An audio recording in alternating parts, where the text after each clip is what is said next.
know. It is time to recognize a number of teams across the industry with the announcement of the winners in a few categories. Guys, usually. Here are the nominees for Best Fighting I almost Game. know 2XKO, what some of them are Capcom doing Fighting without even Collection watching 2, one of their streams or Fatal Fury, videos. City of the Wolves, Mortal Kombat Lake. Okay. So, I might make this into a separate video, not 100% sure, but the best fighting game not announcement, nomination is really interesting in this year because this is one of the years where I really don't remember that we have like an anime arena fighter nominated for the best fighting game of the year, which is finally, we have been waiting for this for a very long time, but man, it had to happen this year. I mean, look at the nominees. We have a brand new game made by Riot that's Attack Fighter, which is pretty good, but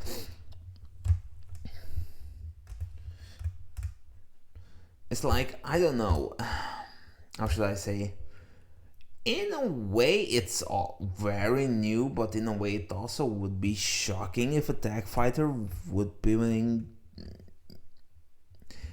When it comes to TSKO, it is a weird situation where I'd be putting it because the game is very, very new. Honestly, like, it's not that it barely made the nomination, but it is insanely fresh. Like, it just came out a couple of months ago, I think. Like, the full game itself. And then we also have two collections, basically, being nominated. So we basically have games from the 90s being in the running in 2025. And then we also have an update of how it is when it comes to EF5. We basically have an update of an update of an update of an update that was original of the original game that was made in 2005. So it's basically a 20-year-old game that is being nominated in this year for the best game of the year that also came out. I mean, the world stage version came out a few months ago. Is it 1 month or 2 months? Because from what I remember, it was originally... I cannot even remember myself how it was with the version that came out on PC. And I think PlayStation 5. But this is the brand new version of it. And then we also have City of the Wolves,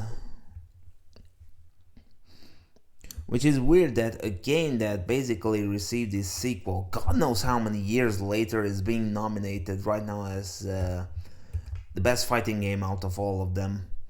And to be honest, on this list, that is the game that would be deserving it the most right now, I feel like.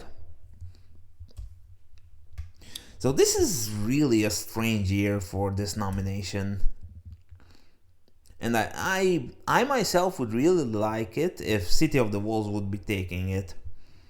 Even though 2XKO is a phenomenal game, but we basically have more than half of the games here that are really old games that are making it the nominations in this year, which also highlights one of the issues of not just fighting games in general, but just games as a whole, that with a lot of the development time and a lot of the dev cost in this day and age, it takes a lot of time and a lot of work in order to make new games. So certain lists, for example, at TGA, like how they are here, they are going to be looking like, if a game like Clair Obscura comes out, then that game makes more than half of the nomination, most probably, on the list, due to not many games being made by the big companies. And even if those games are made that are AAA games, they might just make nomination, but they definitely don't have a chance to win against a game like Clair Obscure. I mean, I am drifting away from the fighting game situation, but even in that case, On one hand, I am slightly surprised that nothing is being nominated, like Rebirth of Souls for sure, I think. Either that or Sparking Zero. Especially Sparking Zero if it came out this year, because that was a pretty big game early on when it came out, and almost every single year, at least an arena fighter is making the nomination for best fighting game, but this is the one year that we mostly have old games and not remasters, collections basically making the list, and this is the one year that we don't have an arena fighter in it, which is insanely ironic to think about. And it's like, it really highlights the situation with fighting games where it is probably more profitable for companies like Bandai Namco and Capcom in order to invest into season passes instead of slowly starting. I mean, they are slowly starting. They probably, for instance, on the Capcom side of things, they might be making 2 more season passes before they are potentially working on something like a crossover with. Now I'm just pulling this out of my behind, but maybe before working with SNK in order to make a new Capcom vs SNK game, or maybe before working on a new Street Fighter game, not necessarily Street Fighter 7.